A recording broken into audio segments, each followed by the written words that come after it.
said to me, I get you, get you, get you, get you on your knees. Rewrite all the things you said that I should be. I'll get you, get you, get you, now you beg me please. Hey.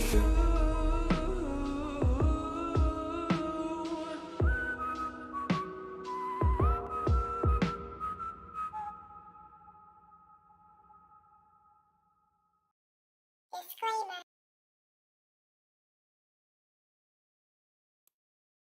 Hey, everybody. Happy, what is it? Thursday, January 30th, 2025. I've got some very uh, credible and interesting updates for you in the Michael Vaughan case. Michael Vaughan went missing on July 27, 2021, near his home in Fruitland, Idaho. And a lot has transpired in the last year on his case, and 2 years, really. And I cannot wait to give you some information and go over some of the things that I have found. And we're also going to review some things that were said in that footage that was released by the mother of Michael Vaughan, Brandy Neal, because she was tired of waiting for answers. She also stated that she, went to Mike Duke, the Payette County prosecutor, who saw the file for the 4 suspects and potentially unnamed persons of interest that we are not privy to, that may either be involved in those indictments or be indicted themselves. We're not really sure. Now, I do know that family members sometimes get a heads up before indictments come.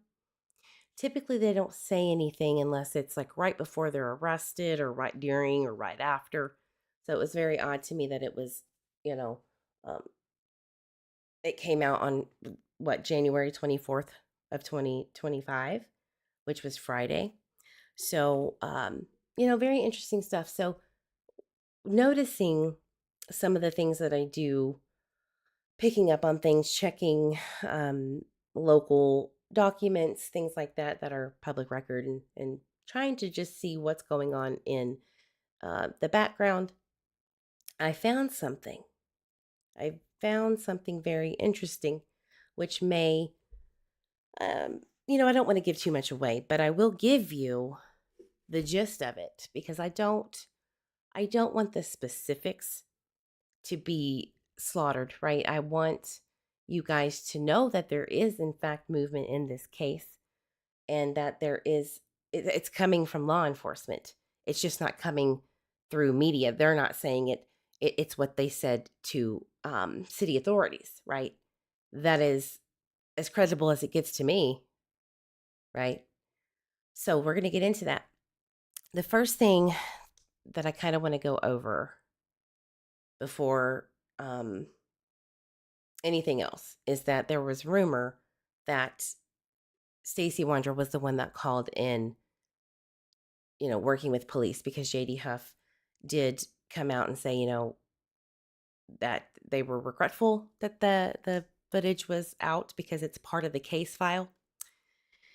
The case file could mean a lot of things, right?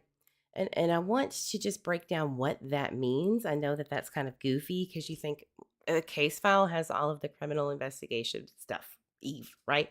Well, yeah. It also probably has a lot of things that didn't lead anywhere, but then later on maybe there was a small piece of that tip that did. Doesn't mean that the people were involved, but it might need to tie into the case. So the case file, not every single thing may relate to a suspect or suspects. It could be anything, testimony, evidence, evidence that didn't pan out, or let's just say it's exculpatory evidence. We don't know. So the case file can be many things. So what makes up a criminal case file. Just let's act like we have no idea at all what we're doing. And probably true in some instances for me, but I think I have a pretty good grasp on this so far. So let's just use Google. Let's just keep it Google AI.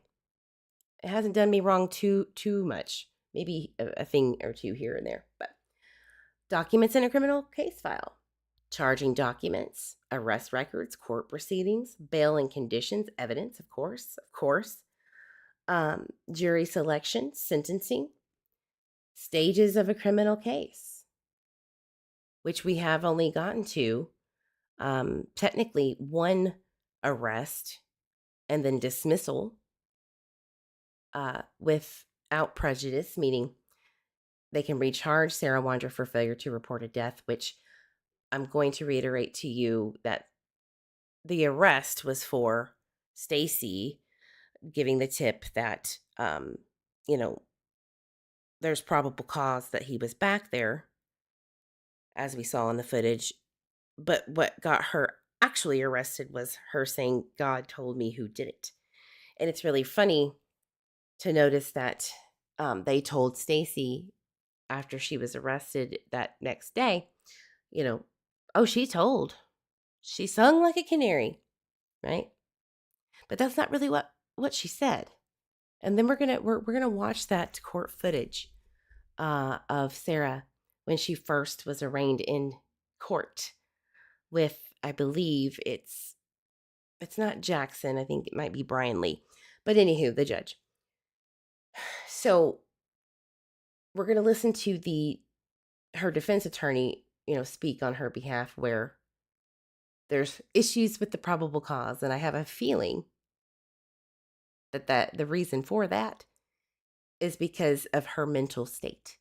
And not only that, it does not warrant a confession, in my opinion, and obviously the court's opinion, enough to say because God told her. Stacy did it, Adrian did it, he was here, there, meaning Michael was buried in 4, 5, 6, 7, 8 different spots. That constitutes truth. We're also going to go over what happens to people specifically who have fetal alcohol syndrome, which is a lifelong diagnosis, okay? I'm not making excuses for Stacy Wander's behavior. I'm not making excuses for anyone in this case at all. Everyone is innocent until proven guilty by a court of law. And this, again, is for entertainment purposes only and educational purposes only more than anything. Okay? So be open-minded. Don't be too harsh to judge anyone. I am not one of those channels that's going to call someone, a predator when they're not. They haven't been convicted as one or proven to be by the public eye. It's just disgusting. But if that's what you like, well, you might not get it here. All right? So let me say hi to everybody, and then I'll jump back into these criminal case files and what they mean and what they could exclude potentially. Hey, Miss Rubug, Hellcat, good to see you. Lenny, good to see you. H-Dog in the house. Aussie True Crime, it's been a while. Good to see you, love. Hello, at N Clover Bliss. Welcome in, welcome in. Hit that like button while you're here. We got 34 people in here, so let's get it up. Shay, safe place. Hello, Julia T. Shani, good to see you, love bug. I can't wait to hear your thoughts. Well, I have a lot, a lot. Anyone else if I missed? I'm sorry. Grammy H, good to see you. All right. If I missed you or if you're watching the replay, welcome in. Hit that like button and share, please. Share this out because I want people to be able to know with receipts what is the latest and greatest, right? Not just speculation and who is dating who and reaching out to potential suspects who might get indictments and their girlfriends who are pregnant. That is disgusting. What is wrong with you? poo poo on you. I hope that that comes to bite you in the ass. I really do, out there. Justice Jane, I think I missed you. I'm sorry. Good to see you. I respect your channel, Eve. I listen to all sides and try to keep my opinions to myself. I appreciate you. Thank you. I appreciate you for being here. All right. Criminal case file. We're just going to jump into it here. So it has a lot of things. It has a lot of things that, of course, you want to help convict whoever you're wanting charges for, obviously from the prosecutor and the investigation. But it also could be things that are not directly tied to the case. It could be who knows what, false leads or lies that turned out to be nothing. Who knows? So in my mind, in order for you to leak something that is a part of the case file that you are trying to submit to the grand jury for indictments, right? And that evidence gets leaked, okay? You would think, oh my God, as much as I understand the reasoning for it, what about the due process rights, right? So in Idaho, they have statutes and they have procedures. So let's look at criminal procedures. I want you to see that this is in the books, not me making it up and just spewing nonsense. So Idaho criminal procedure of disclosure, public disclosure, there is a thing called exemptions. There's mandatory disclosure of evidence. There's disclosure of evidence by the prosecution on writ or on written request. So the defendant needs to have all of the things that if they're being charged with something, they have the right to inspect those things and then keep that within the defense and the prosecution, within the courts and not outside for public speculation, because it could potentially not only give the defendant a reason to dismiss that entire case, but get that evidence thrown out. There's federal rights, right? You can go to court and say, hey, we're going to throw this out, even if they are convicted, because it was violating my due process rights. Or, and this is jumping way out there, maybe it wasn't evidentiary in nature in regards to who's being indicted. Maybe. I mean, that's a long shot, right? Because we saw everybody believes that, the confession, if you will, which I don't really call it that. I mean, it is. It's a confession of sorts, but is it based in truth? I mean, they did not find Michael, right? And I think that I could help guide people into why I feel that way, not necessarily to sway your mind, but to show you that it's really not. It's really a nothing burger. It's a big sham, in my opinion, due to a scorned lover with a lot of erratic behavior due to fetal alcohol syndrome. So we're going to go over some court cases where a defendant who had fetal alcohol syndrome actually was innocent. He was questioned, and he started to talk about the story that they were giving him as truth because of the symptoms that come with that disorder. So anyway, disclosure of evidence. Of course, they need to have that right to be able to inspect all things that they're going to be, the prosecution is going to hold against them in court, right? And that's why they have pretrial motions and pretrial hearings, status conferences to see where are we at. So if the prosecuting attorney, this is specifically about digital media, body cam footage, CCTV footage, anything that's on camera.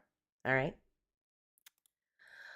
Defense counsel must take reasonable steps to ensure that the unredacted digital media is safely stored and cannot be accessed by anyone other than the defense counsel or defense counsel's agents. This is after charges are brought. So this is not beforehand. This is after the fact. Okay? So what about before you're even indicted, but you're being threatened with it?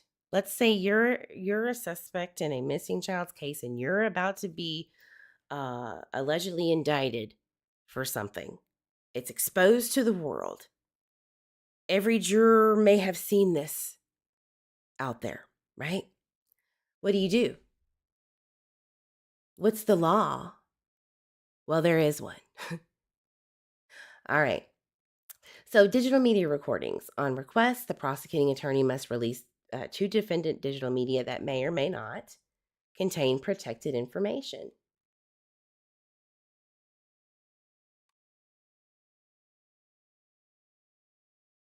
As defined by the rule, the prosecuting attorney must state whether the disclosure contains protected information. Well, if it was part of the case file in Fayette County, Washington County, who released that body cam footage that the police were aware of, that it happened at the time in 2023, right around the time that Sarah Wandra's failure to report a death charge was dropped.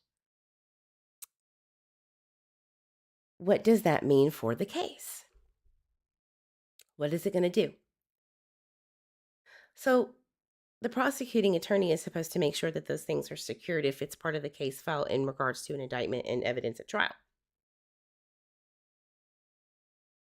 They're supposed to take reasonable steps on both sides to ensure that that digital media stays in between the counsel. So if the prosecuting attorney determines that this media contains protected information, they must provide a redacted version of this media along with a written explanation of the information that was redacted. Now, the unfortunate thing about Idaho is that body cam footage, due to open uh, FOIA request laws, being able to disclose to the public things that are going on with the police, because we've had issues, especially in the last decade, with police brutality and things like that.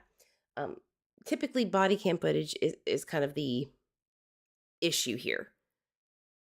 Is it privy to disclosure? Is it exempt from disclosure due to the fact that it really wasn't the investigator's camera? It was Washington County's. However, it's part of the case file in Fayette. They're claiming we don't have any responsibility on this. That's what JD Huff said in a statement. So who does, and is it relevant? Well, JD Huff said, I don't think it's going to change much. I'm not really sure, but I don't think it's going to do too much to the case. But we're going to move forward. So it's just one of those things where you're not going to know until trial happens, right? But I have a feeling JD Huff might be right. It might not mean as much as we think. So, disclosure by order of the court. Here's the thing. On a motion of the defendant, so charges are brought, a defendant can put a motion in to get the unredacted information.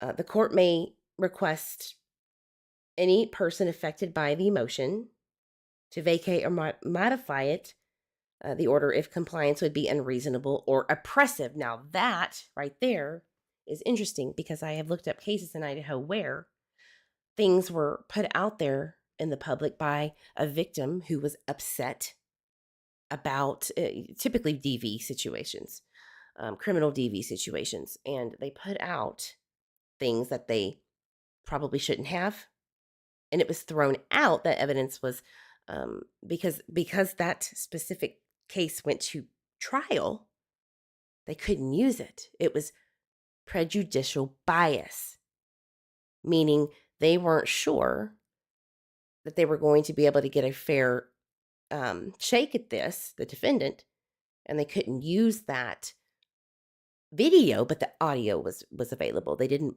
want the visual to takeaway because it did make headline news. So you got to be careful, right? When you have something, doesn't mean you should uh, put it out there. And I've been very careful, in my opinion, um, to not do that. But we're not perfect. No one's perfect, and sometimes you just feel like that's what you got to do. Um, let me go down here. A prosecuting attorney who redacts protected information must follow the following procedure. They must serve the defendant's counsel with that redacted copy of whatever it is, discovery, and must not disclose the protected information to the defendant or to a member of the defendant's family without the consent of the prosecuting attorney. Right? Protective order. So the court should be able to release that information again once that indictment happened. Which allegedly I thought we were all aware that it was coming soon. So that's kind of the issue here that I'm worried about. If you have all of this evidence and it's not protected, but Payette County and Fruitland Police and the prosecutor are not responsible for that, what do you do? Where do you go? Really, I think all it does is just make it harder for your case as a prosecutor. But maybe it bears no weight at all. I could just be overzealous on this, but everybody is in such cahoots about this footage being so damning. Well, yeah, I guess, but if you get 12 jurors perhaps that never saw it, it's never going to reach them. So you're just letting the public know, but maybe not the jurors, right? I don't know. Or maybe it was an attempt to get them to speak. I think that was the main point, but I think that there's repercussions for that in many ways. So let me scroll down here. Informants. Now, if you remember, if you haven't watched or if you have not watched the footage, we can do that, and we're going to do that. But he kind of sounded like an informant, did he not? A little bit. I'm just telling you what I know. I can give you the details. I didn't see much. I'm not for sure where he was beforehand. I don't know if he was in which vehicle. I assume the one they went to Nampa in, the other three. Okay, so he's informing the police of knowledge, right? Maybe Stacy is the only odd man out. We don't really know.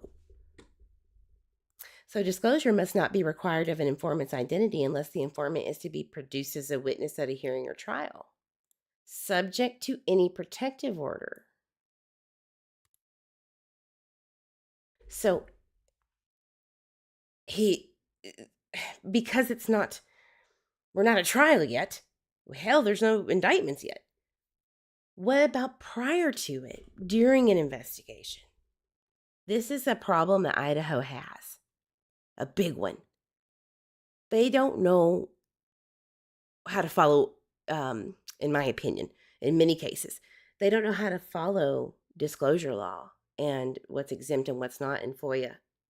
They really suck at it. Sometimes they withhold things that are ridiculous, that shouldn't be. It makes it harder for victims to fight for themselves and to go forward in civil lawsuits. And then they will let out things that are crucial. It's personal experience here. So I'm going to check in with chat before I continue.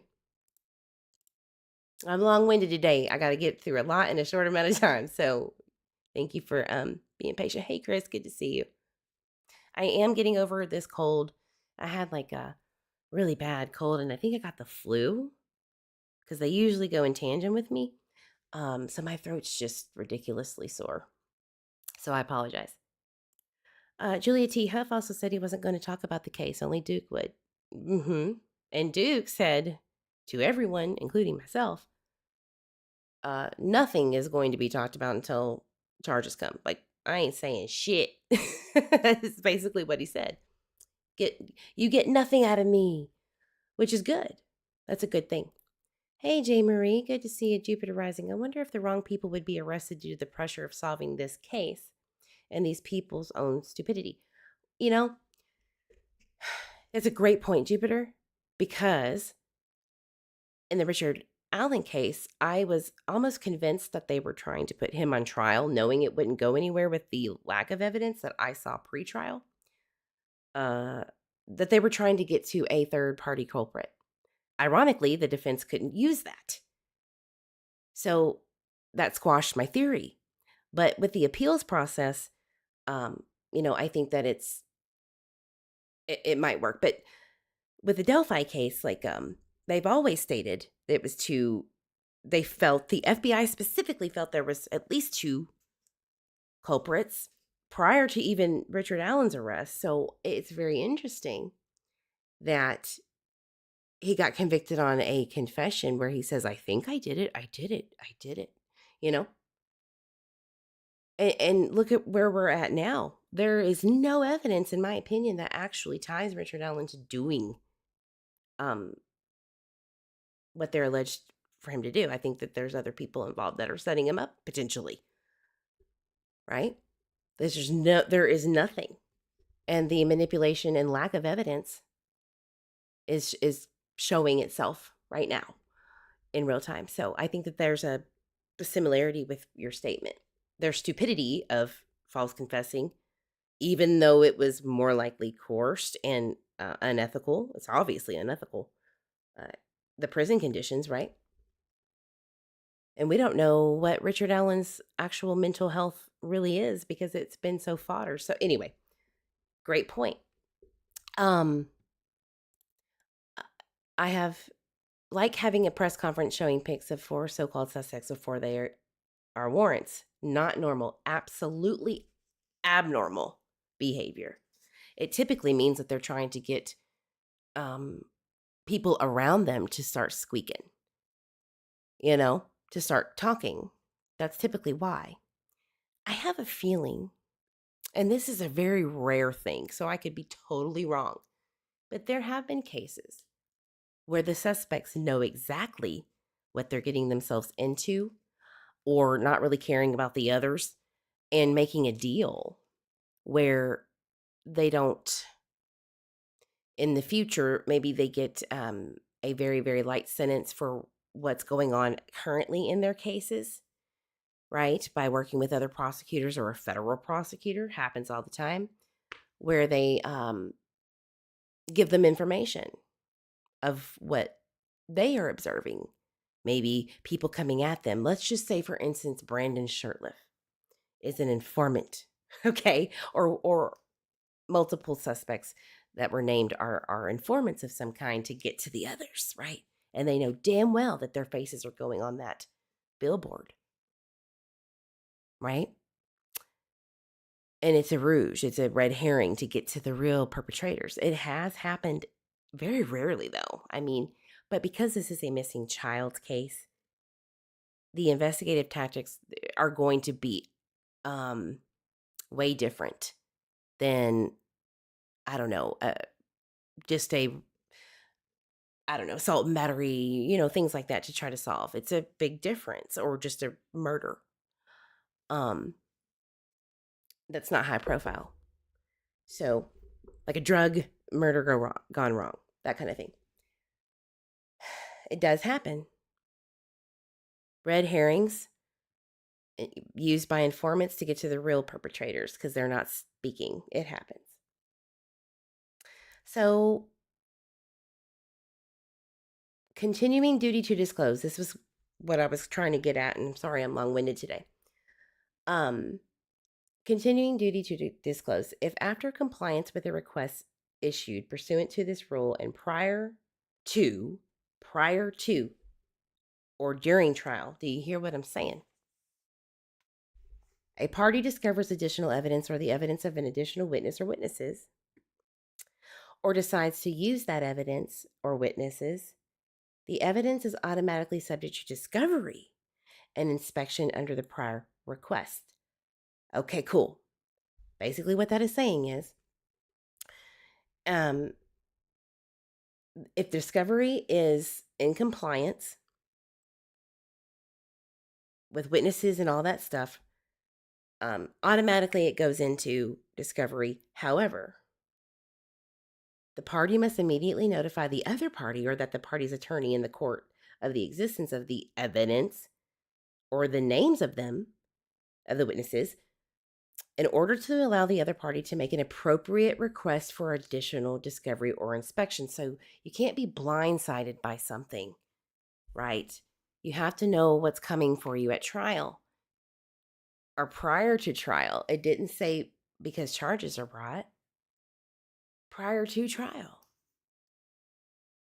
And that was exactly what I was talking about earlier with the DV case. That evidence, the video evidence, got thrown out because it was leaked. So this is what probably should have happened on everything to make sure that items would not, let me clear this, I'm sorry. Protective orders should have been made if it was that crucial. But I think that protection orders are only really as good as the charge if you were to charge them right then and there. If it's not going to stick, or if you don't feel like you're going to get a conviction either by a grand jury, the protection order means nothing. You got to know it. You got to know. You got to have the evidence. But that's just my 2 cents on it. Now, another thing that I wanted to show you really fast is about public disclosure, which is how Brandy Neal, through Clutch My Balls, got the footage. And I'm sure the PI that helped. So exemptions from disclosure, things that would disclose investigative techniques and procedures. Well, I can tell you for a fact that you saw investigative techniques and procedures where they were working Sarah and Stacy against each other 110%. Because, like I said before, Sarah wrote a letter to the police saying he's absolutely capable, meaning Stacy is absolutely capable of doing a crime like this. Wow. Okay. That would piss me off too, right? Interfere with enforcement proceedings, deprive a person of a right to a fair trial or an impartial adjudication, constitute an unwarranted invasion of personal privacy, including the cops, by the way. They matter too. Disclose the identity of a confidential source, endanger the life or physical safety of law enforcement. So Payette County prosecutor definitely sealed Sarah Wandra's probable cause at the time, temporarily. Well, guess what? That case against her is dropped. But wouldn't that be part of the case file? Yeah. Oh, yeah, it would. Is it available to get right now? I won't say. I won't say. But it's probable, right? So there's a lot of issues here. And an active investigatory record shall be disclosed unless the disclosure would violate the provisions of any of these that I just mentioned. So, well, that's definitely a problem. But is it an inactive investigatory record? Is Stacy's confession inactive? I don't know. We're just not going to know. It's very weird to me. How do you go about making an educated guess? I don't know. Because it was from Washington County, it's body cam footage. It might not be exempt from disclosure. But if it's part of the case file, maybe it could have, should have. We don't know. But they said, we're not, Payette County prosecutor and Fruitland police, we're not liable for that. All right. Now that you had to listen to me ramble for that whole entire thing, I have got some bombshell information that I think is very important. Bum, bum, bum. And if they did not want it to be disclosed, they should have gone into executive session. But I don't think it's really a secret, and it's not going to hinder anything, in my opinion. It's not going to hinder the investigation because it's already happened. It's a done deal, what I'm about to show you. All right. So let me get my soundboard up because I'm excited for this one.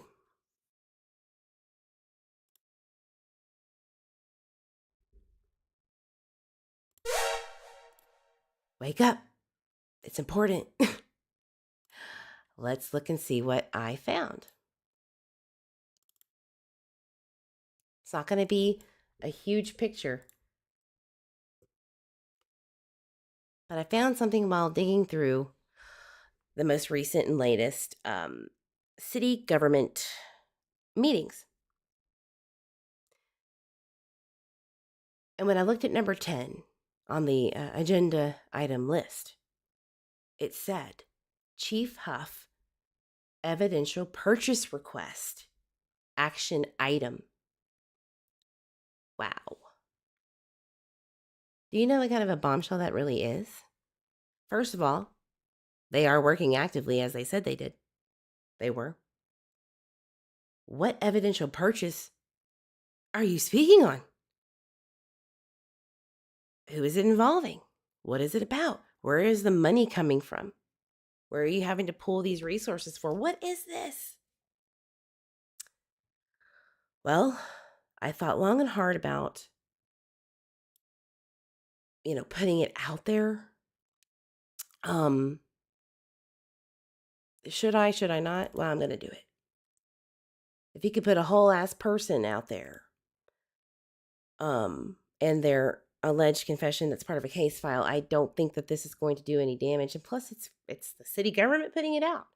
But more so than anything, Michael's justice, who is the most important part,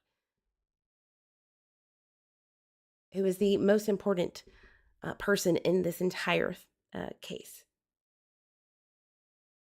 I think that they definitely don't mind letting the public know shit's about to get real. And here we go.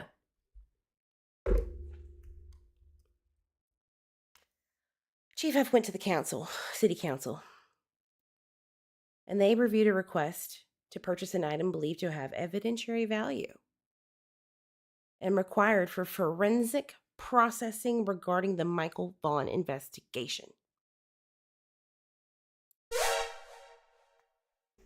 What does that mean? Counselor Pearson moved to approve the purchase request in the amount of $6,000. $6,000. With funds to be used from the Michael Vaughan Reward Fund. Seconded by Counselor Limbaugh. Motion carried. What? What do you mean? Let's repeat this. Let's break it down. You know me, I'm like word for word, y'all.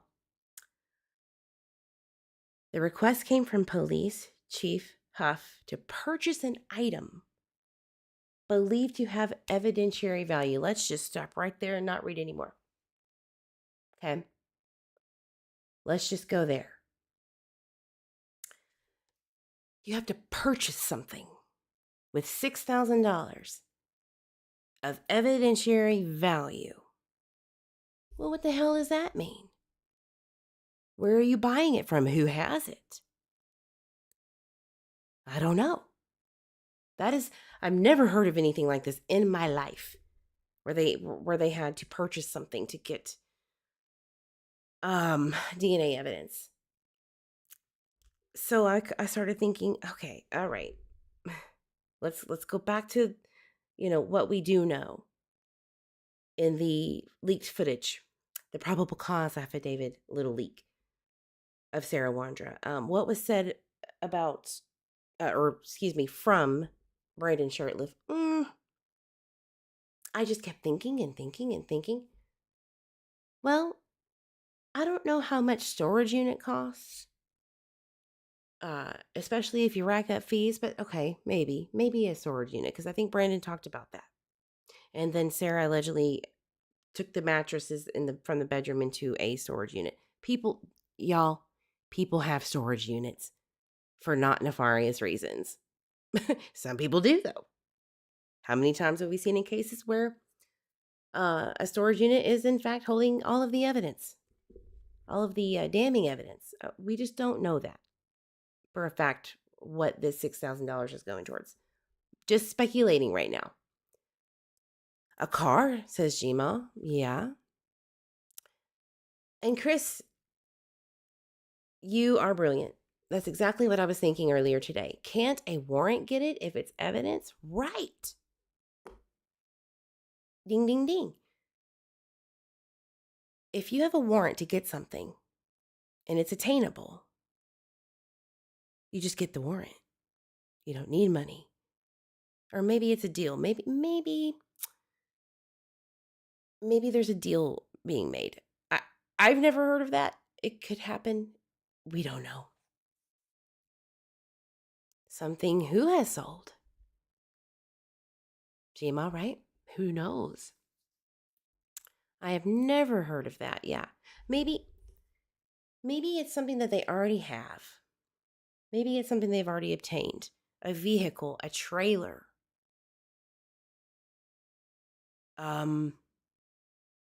Something that they got from a different place, not the Wanderers. Maybe it was something, who knows? Rocks, for instance, who knows? But six grand that's not cheap. Idaho State Police has a lab where they can do all of these certain DNA testing or whatever forensic testing. I think it's $10-15 a swab. It's not out there, but maybe it's the forensic processing that's costly. I don't know. Cyber Ninja, thank you for the $2.99 super sticker. I turned off my alerts, I think. So thank you for being a friend. I'll do my manual one. Thank you so much, love. Purple Hearts, hi everyone. So glad I caught the live. This case is making me frustrated. Absolutely. Same. Oh, something sold, scrapped. Shoot, yeah. Something that was destroyed. Something that was maybe hold on, maybe that was the plan all along, that there was something that was being held somewhere and they thought it was gone. They thought something was destroyed, but it wasn't. Maybe, hold on now, maybe it's in a different jurisdiction and it's being held at, let's say, an impound, and they won't release it for whatever reason, and the warrant doesn't work, and they want their $6,000. I don't know. I'm just making up things. This is speculation. This is not a fact. What is a fact is what's on your screen, though. Anything evidentiary is handed over or covered by a warrant? Absolutely. Well, let's look at that. You know me. Let's go down the rabbit hole of let's get our facts straight with Eve. I should start making little sound clips to frustrate my audience. All right. Let's do probable cause search warrant. Idaho.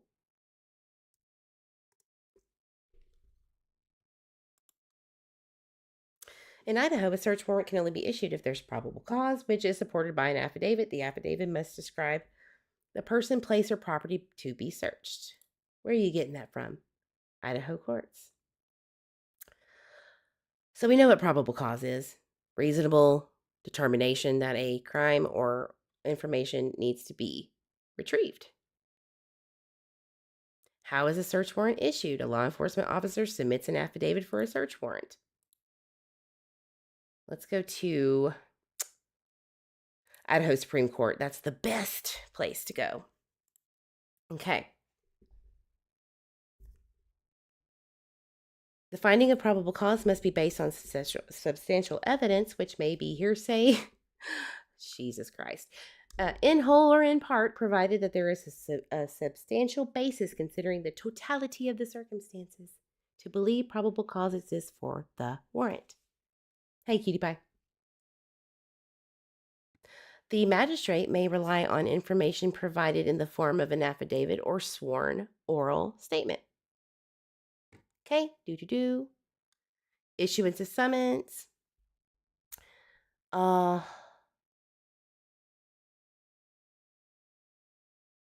Execution. The warrant must be executed by a peace officer or other officer authorized by law. Manner of service warrant. The warrant must be executed by the arrest of the defendant.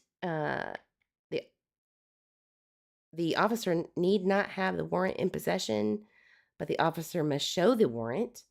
If the officer does not have it, blah, blah, blah, blah.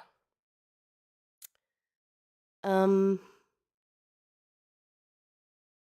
want the evidence collection part. Maybe I skipped it. Sorry, give me a second.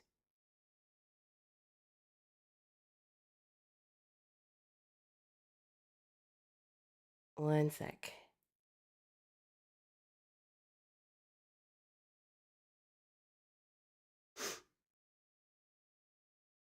So that's just the issuance. I want how they can get something. But you know what? An affidavit, that's just probable cause. Probable cause is we believe that the body is here. We're going to go in. Let's retrieve the body. There's no body. They didn't get it. So, would it be easier to get around that search warrant if there's no probable cause to get the item believed to have evidentiary value? So they got to purchase it. Now, what would that be? So that proved my point. Maybe there was not probable cause enough to get a search warrant to get it free, right? Save them $6,000. Mind you, it's coming out of the Michael Vaughan Reward Fund. That's another thing I want to talk about. The city of Fruitland has that reward fund in reserve. The city of Fruitland runs it. They make decisions. That's why Chief Huff came to them, to city council, and say, hey, I need this $6,000. He did that with the excavation cost. He said, we got to do a little more digging. Now we know why. Because Michael wasn't there. Let me check up with chat because it's going faster than I'm used to. Go ahead and hit that like button while you're here. Lenny says, now that makes sense. Impounded, held, or in another county's possession. Yeah, I think so. I was thinking of a forensic kit, but $6,000, no kidding. I mean, that's a lot. That's a lot of money. Or even across the border, maybe another state. And those search warrants, they get squirrely when you have to go across state lines. And I think that was mentioned somewhere with J.D. Huff maybe, or I'm not really sure. I can't be 100% on that, so don't quote me. Did Stacy say the truck went back to place they were buying it? So, no. Police have that truck. They took the tracker out. They basically set it up with Kim's cars, I believe, that, they would impound the car because they were behind like less than a month or right over a month in payment. And maybe that's why. So when he got arrested for that federal gun charge, that's how they lured him there to police. Yep. And then like right away they started questioning Stacy, when he got there and when he went to Meridian to do the lie detector tests.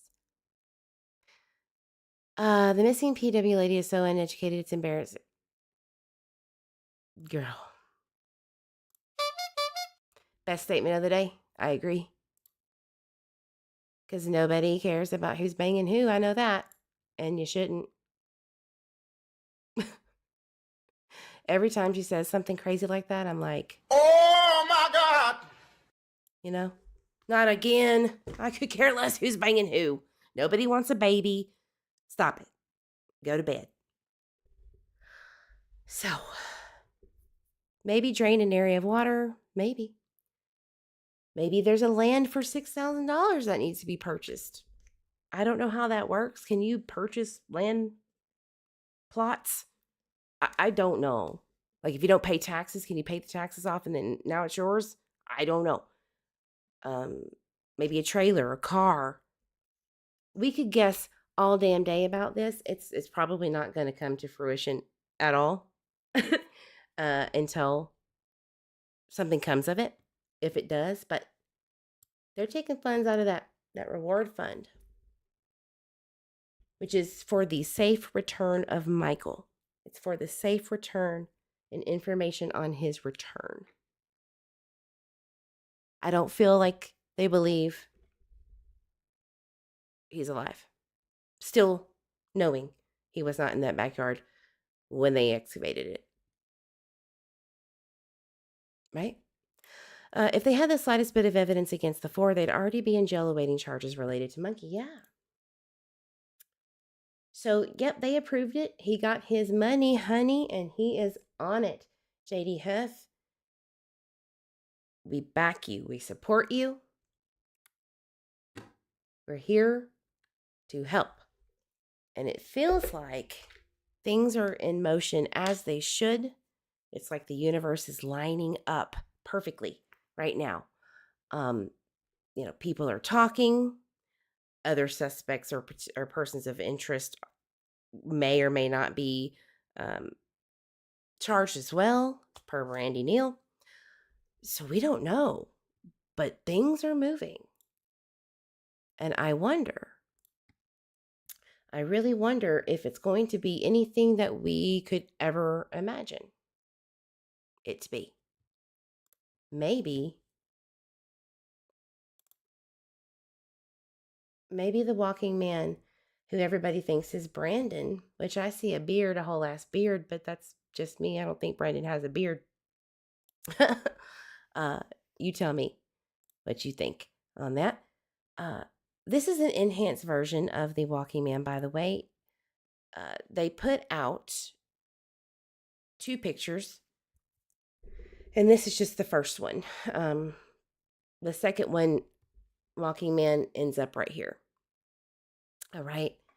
And I don't know exactly where this is, but I definitely know it's not over by the splash pad, which is where they are saying one of the walking men were. We know for a fact Tyler Vaughan, the father, was over at that splash pad, going back behind the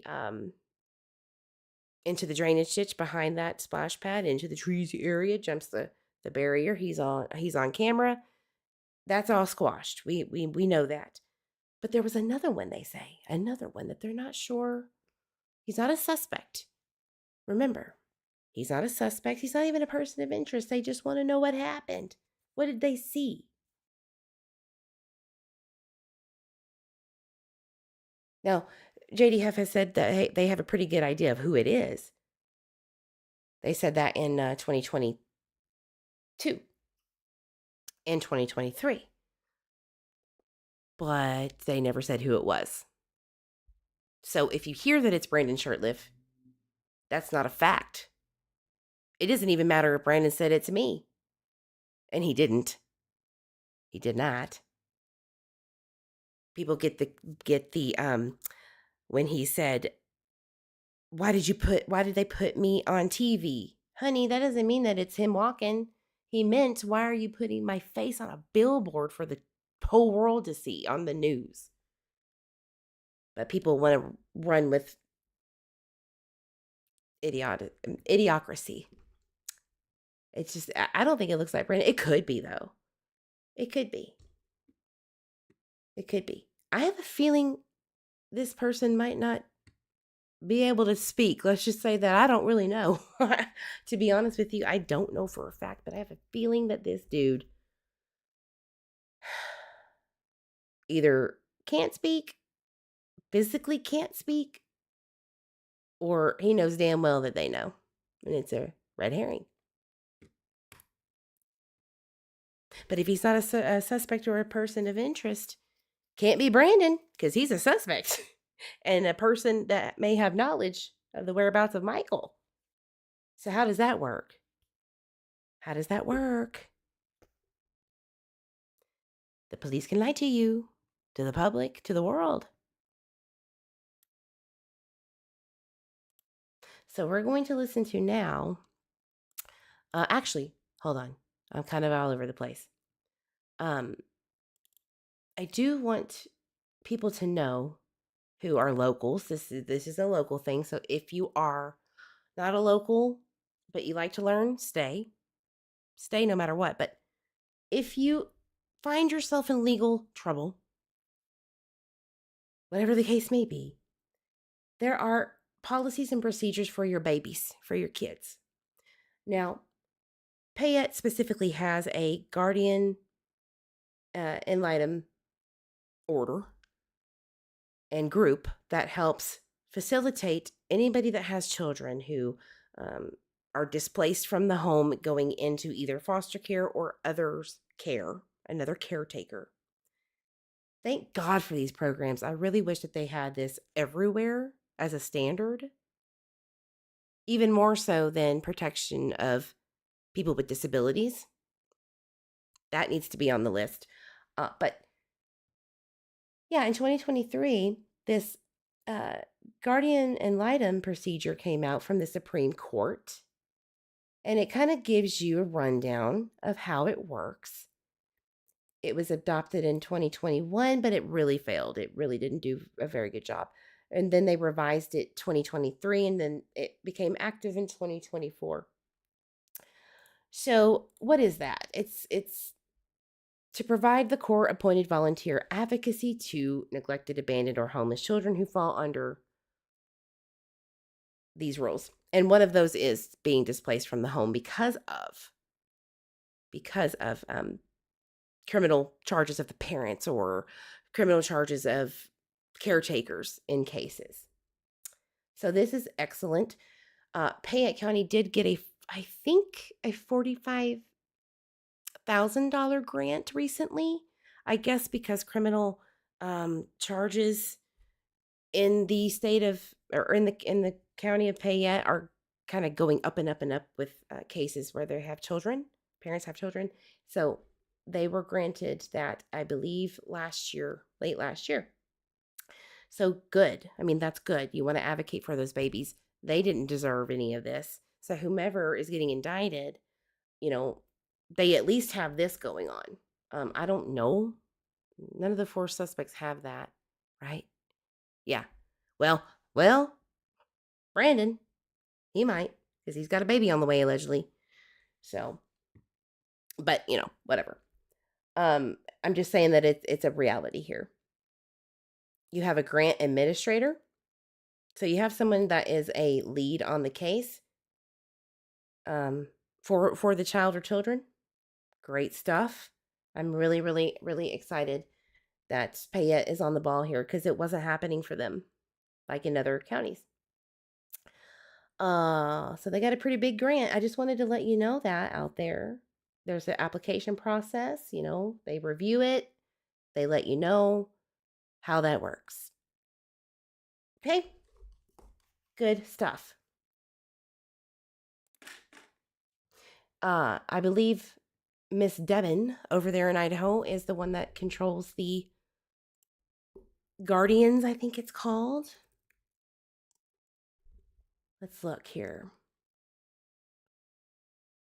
And hopefully that will Board of Community Guardians to identify, recruit, and qualify individuals to serve as guardians or conservators for persons deemed incapacitated by the court when these persons do not have family members available to assist them. Blah, blah, blah. If you have any questions, please contact Beverly Debin if you have questions or would like an application. Wonderful. So for Payette County specifically, Miss Devin is the one to go to. Let me check in with chat. Y'all are just chatting away today. I love it. I love it. Yeah, Hellcat. Yeah, it's just, yeah. Who knows? The fact that law enforcement had an age progression photo done of Michael after they told the public that he was likely deceased testing the waters.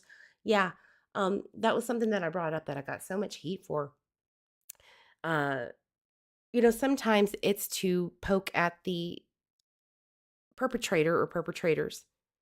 Look what look what Michael could have become. Look what you did. To maybe get them to come forward, or people that know about what happened to come forward. That was one of my theories only. So yeah.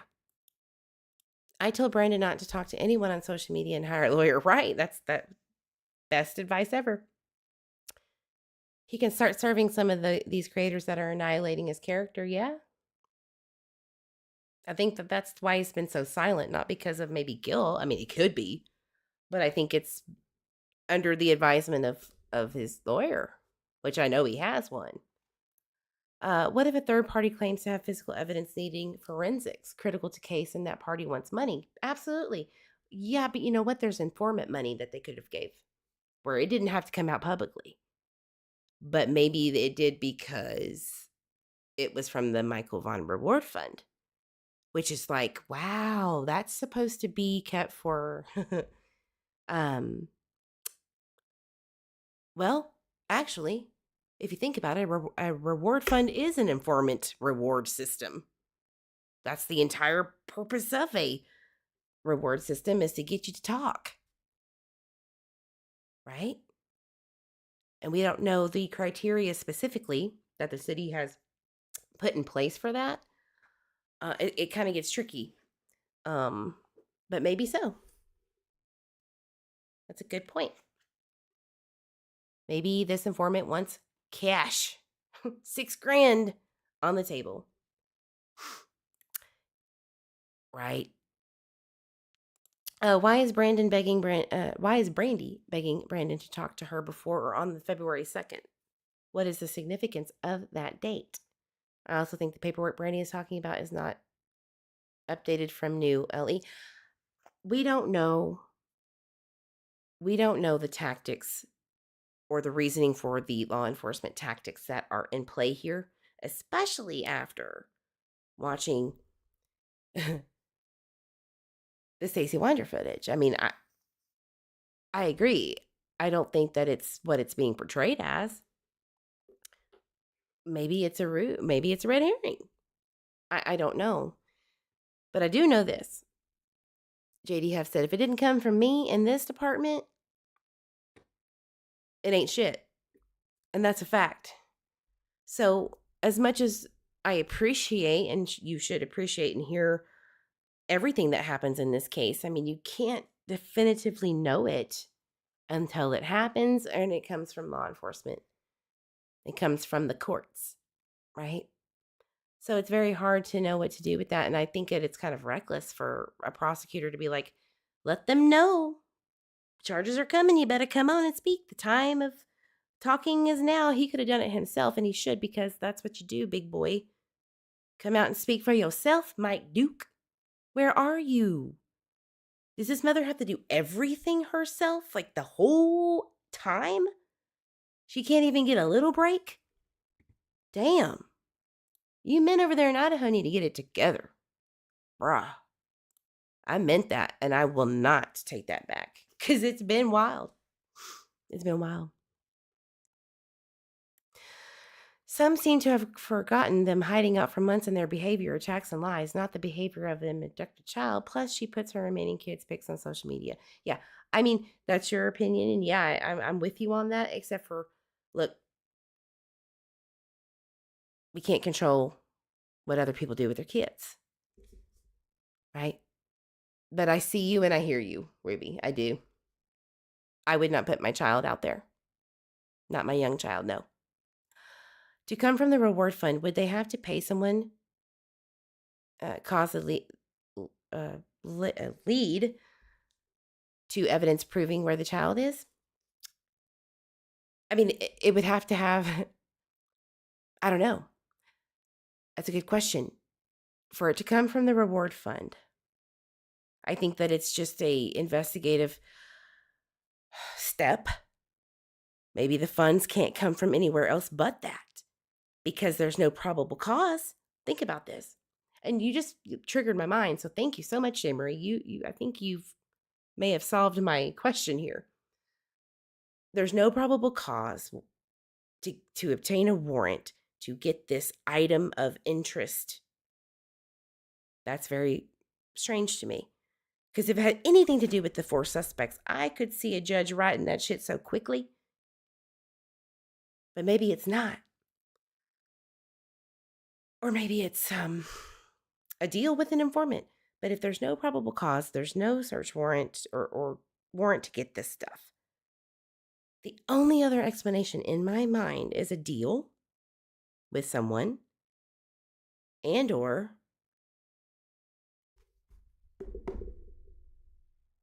an informant. An informant payment.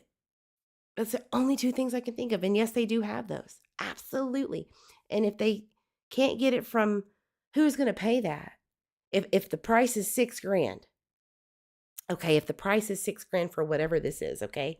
Which obviously it is. How would you pay for it otherwise?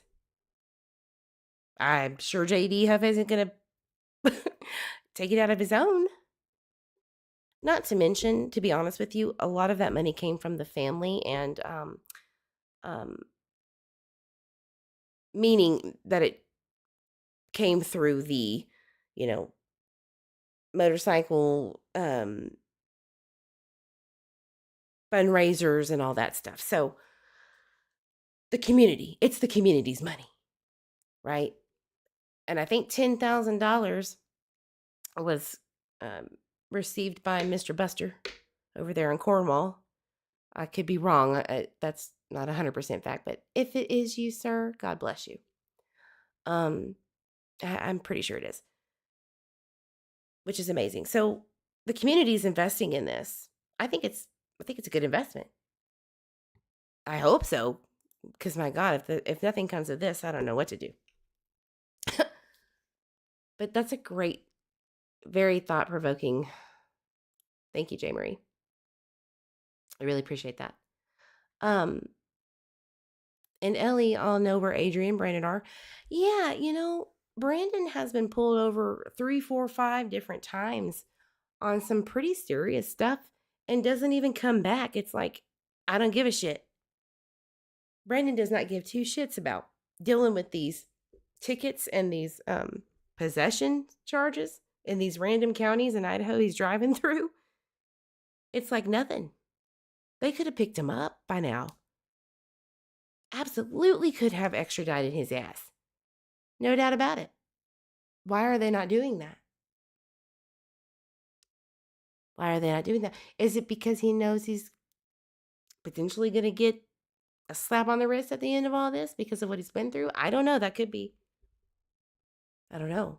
Or he could be locked up forever. Why not just go ham on everything, which is dangerous, by the way, and that's why you don't put suspects' faces out there if they're actually involved with legitimate evidence to prove that. Can they use that money for anything else? That's the thing.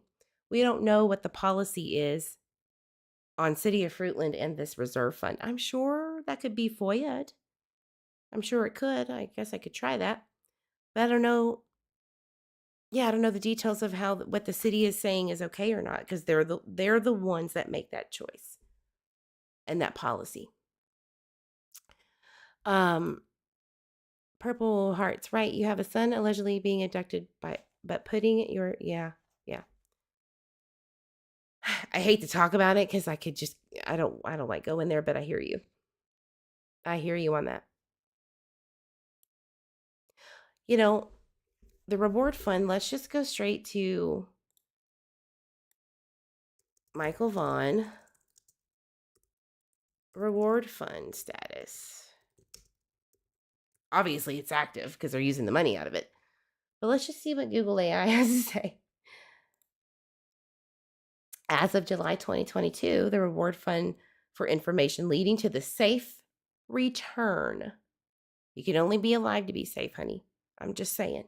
I'm not trying to be rude, but you have to be alive to be safe. of Michael Joseph Vaughan was over 52,000. So that was the conditions. That was the condition. So let's look at July 15th from KIVI, which is one of my favorites besides Idaho 6. Poo Poo on KTVB. I'm sorry, they're too biased for me. Michael Vaughan went missing following a missing persons report. Police were flooded with hundreds of tips. Where's the... Hold on. Reward. That's what I asked for. Well, whatever. I know for a fact that that's what they said in July of 2022. Additionally, the reward fund still stands for anyone with information leading us to the... God, not Argus Observer with your paywalls. I can't stand it.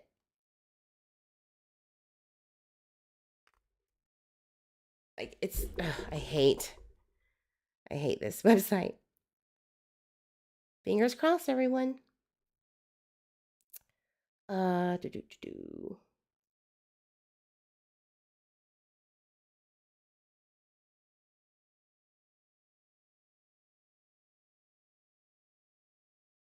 Ooh, forgot about that. Although Fruitland police submitted Michael's case and probable cause to the Payette County prosecutor, the investigation is not over. That makes me so crazy. Anyway, with the investigation ongoing, Huff still urges anybody with information to come forward in regards to the abduction of Michael Vaughan. Additionally, the reward fund, which is more than 50 grand, still stands for anyone with information leading us to the recovery of Michael. Thank you, Lenny, for triggering that to get the answer. Anyone with information leading us to the recovery. Recovery means many different facets. So very, very good. Thank you, Lenny. Y'all are on it today. You're helping a girl out. Can't keep up with everything, right?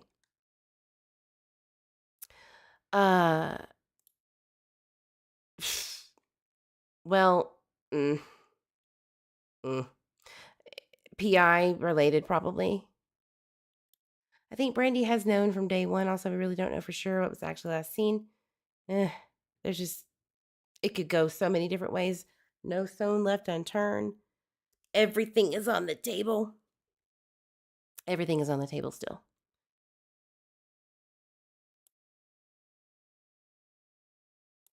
All right. Whew, that's a lot. I've gone over a lot in a short amount of time. Now, another thing that I want to talk about, and then I'm going to probably wrap it up. I tried my best to get through it all, and we're not going to go over the footage like I said. However, there is something very crucial that happened in regards to potentially, allegedly,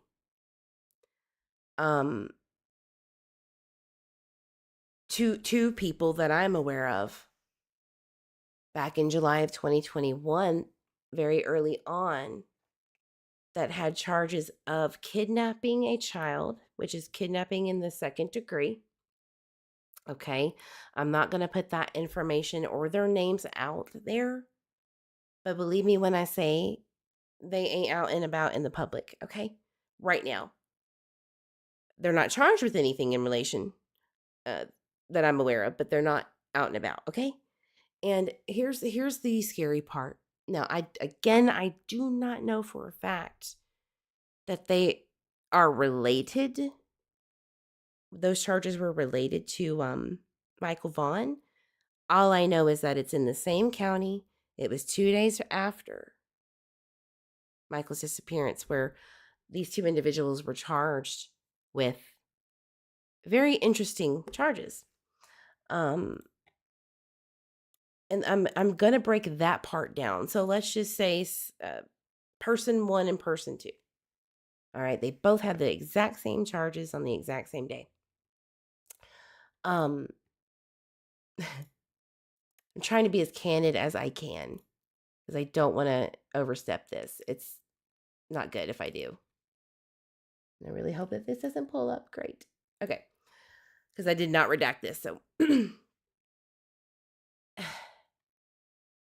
these two were charged with kidnapping in the second degree, again, which is abducting a child or someone under the age of 18, and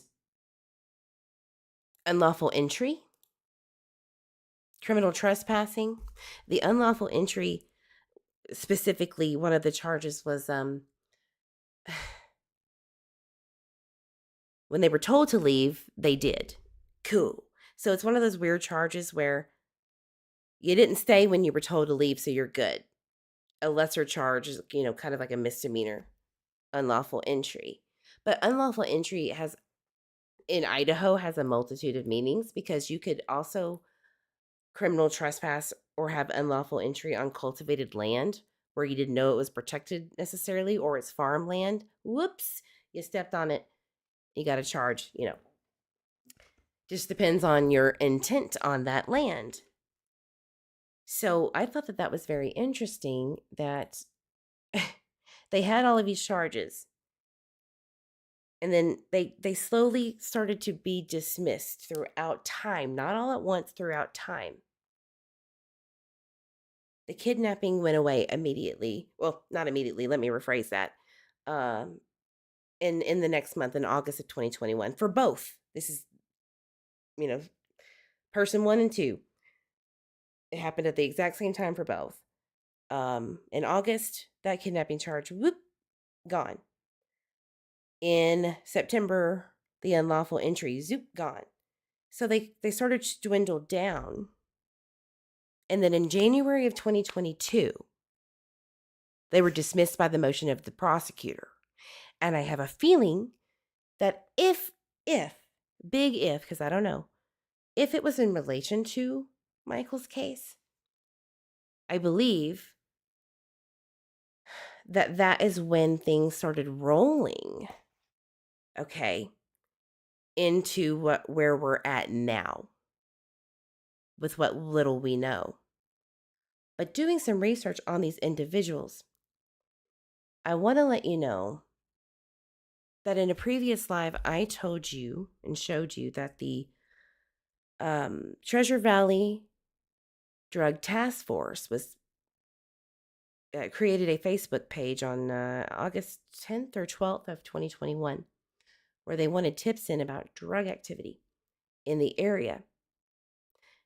And I have a deep feeling in my bones that if anything is related to the people that I researched with these dismissed charges, it's bigger than we think this is. It's a lot bigger, because the same individuals are involved in some of the biggest drug busts in Treasure Valley history. These people are also not too far directly connected to access to Michael Vaughan. They are not far, and take that however you want.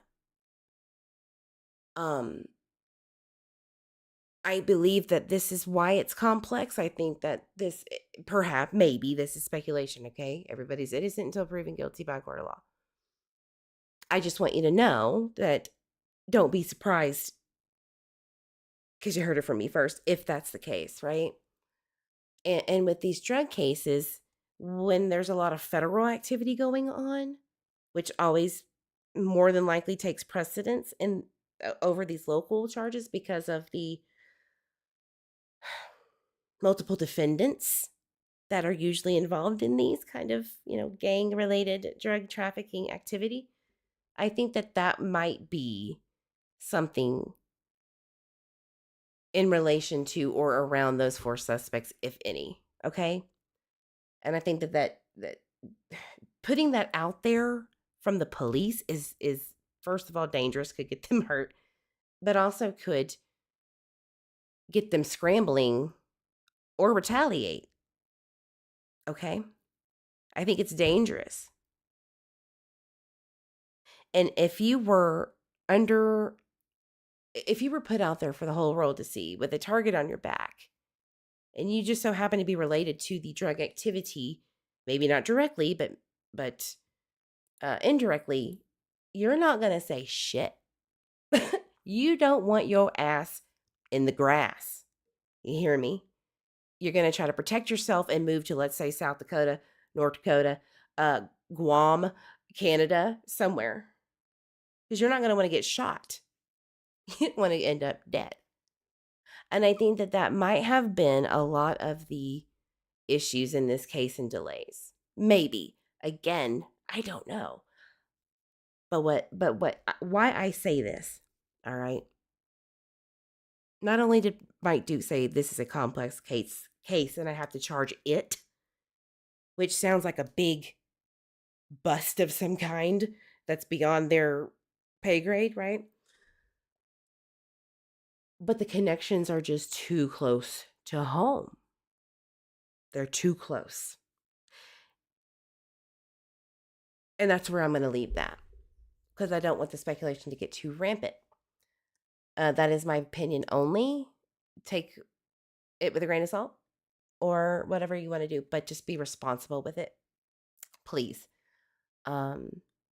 Lenny, wow. So anyone who has associations with these dealers are connected, it's bigger than we think. Potentially, yeah, maybe. They have been taking down, look, Treasure Valley took down a family, a whole ass family in Ontario, Pacheco, which ironically has been on, I've been checking up on it because I would go to the federal, Treasure Valley updates, and large bust, Ontario, Oregon.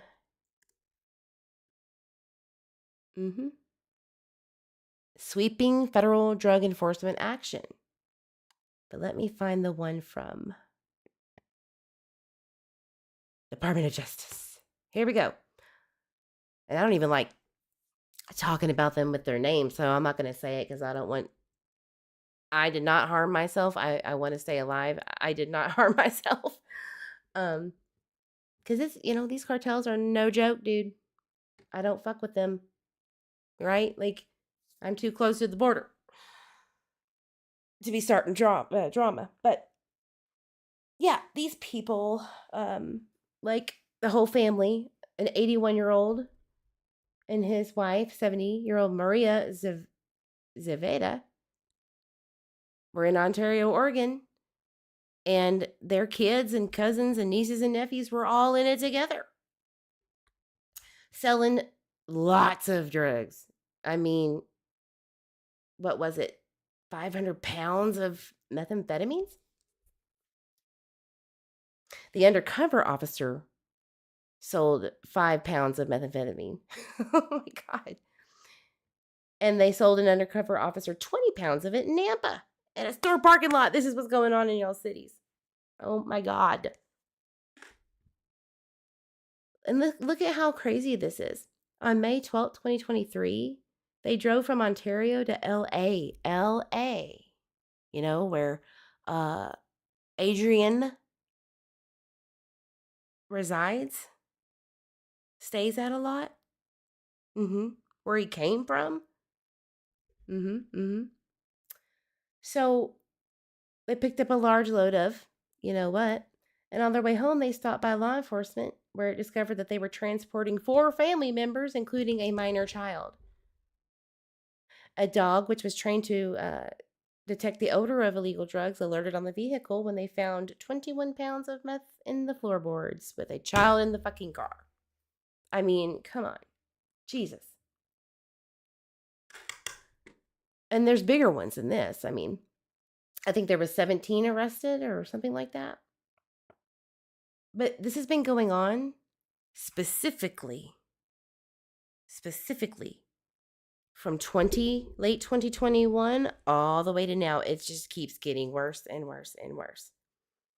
Not for Fruitland, or not for the Treasure Valley area, because it's cleaning up the garbage.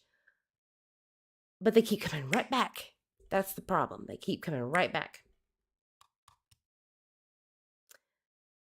A Mexican national sentenced to 15 years in federal prison. 15 years.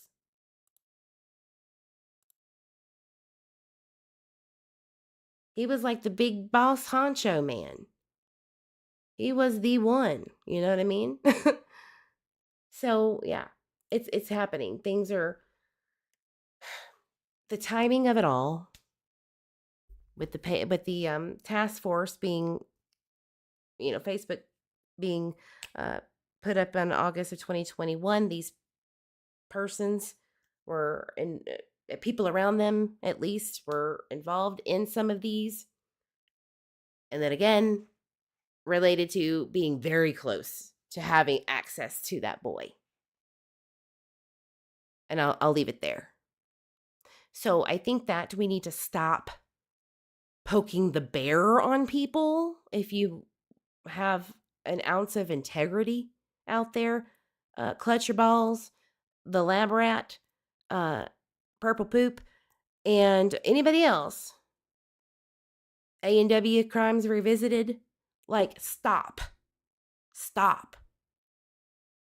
There is a time or a point in time where you just shh. Law enforcement has got this. They got it. Things are working. You can't force it. No matter who you are, no matter what you're going through, let law enforcement handle it.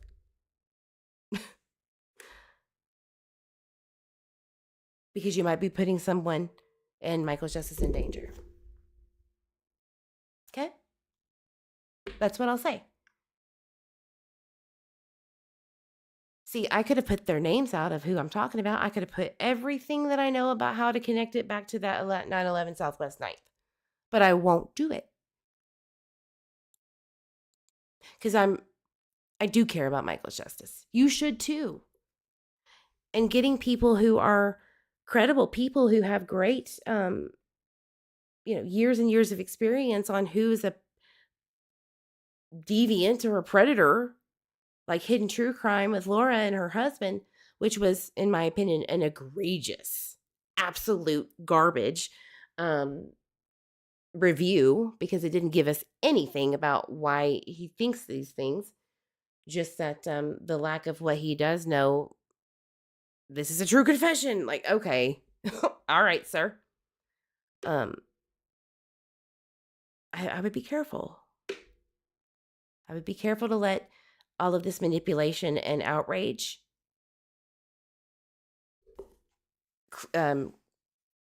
make you look like a fool at the end of the day.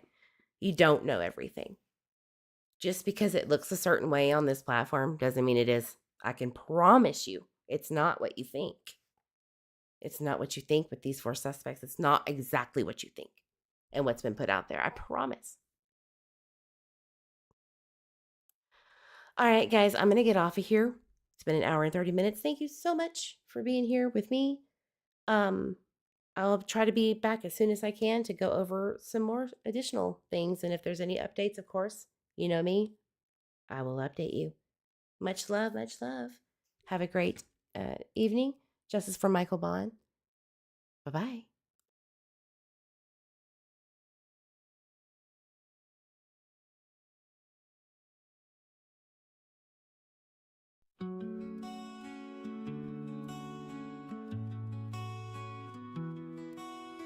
Thank you for being with me while doing live streams. It means a lot to me. You are appreciated. See you on next live. Take care and spend your energy wisely.